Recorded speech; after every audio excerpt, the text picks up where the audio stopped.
Welcome back to Accessible Gourmet. Today we're making Thai curry carrot soup.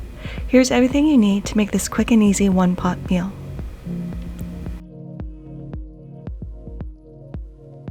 Let's start by chopping up all the ingredients that we'll need.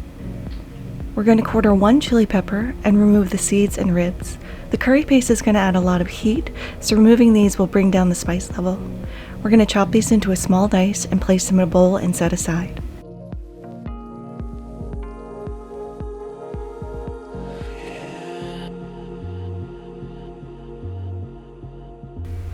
As a side note, you can pick whatever spice level of curry paste that you like. I'm using a very spicy curry, but if you prefer a mild one, they have those as well.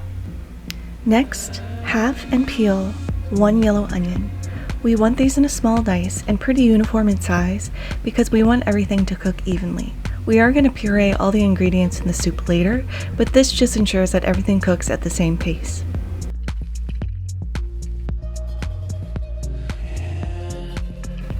Once everything is chopped, put these in a small bowl and set aside.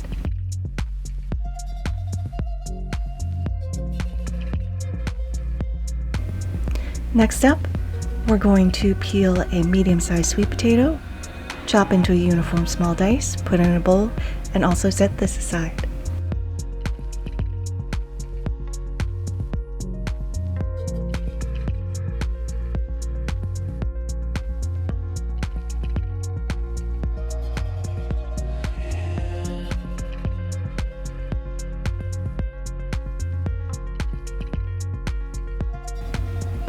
And last but not least, we're going to take a pound of carrots, peel, dice, put in a bowl, and set this aside until we add it to the soup.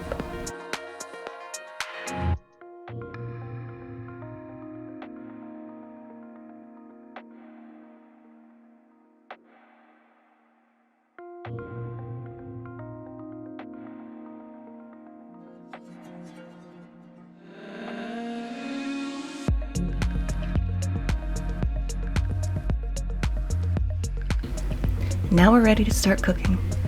Over medium-high heat, in a heavy bottom pot or a Dutch oven, add 2 tablespoons of oil, your chopped onions, your kaffir lime leaves, and your chili. And we're going to saute this for 5 minutes or until the onions are translucent.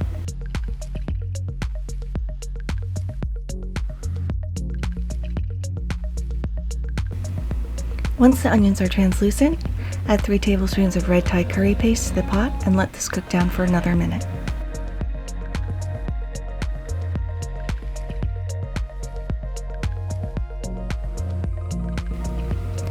Add in your sweet potato,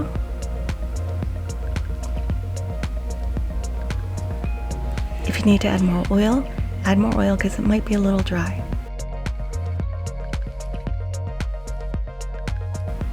Now we're going to add in all of our carrots and give this a stir.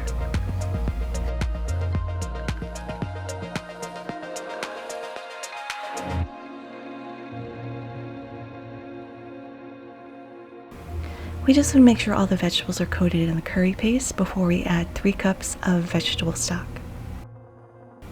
I'm using better than bouillon stock. I just like it because you can kind of regulate the amount of sodium that goes in there or the flavor or the intensity of the sauce. Give this a stir and scrape up any of the bits that have stuck to the bottom because this is going to add flavor to your finished product.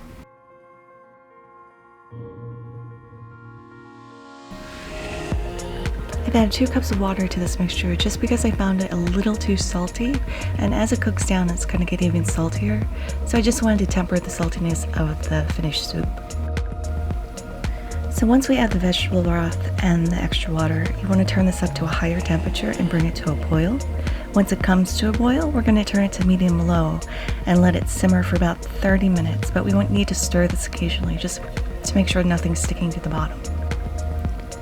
For the first 15 minutes, I'm going to cook this uncovered, but for the last 15, I'm going to cover it with the lid because I don't want it to reduce down too much. We just want to check that the potatoes and the carrots are fork tender, so give that a test, and if it falls apart, then this is ready to add the coconut milk. Turn off your heat, fish out your kaffir lime leaves because they're not edible, they just add an abundance of flavor to this dish. But you want to remove those before adding in your 13.5 ounce can of coconut milk.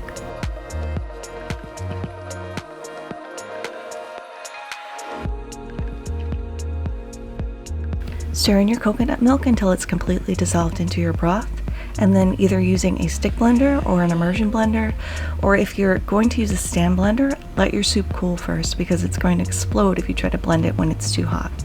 I just prefer the stick blender because it's just one less large vessel that I have to clean. But let this puree until all the solids have turned into a nice silky puree.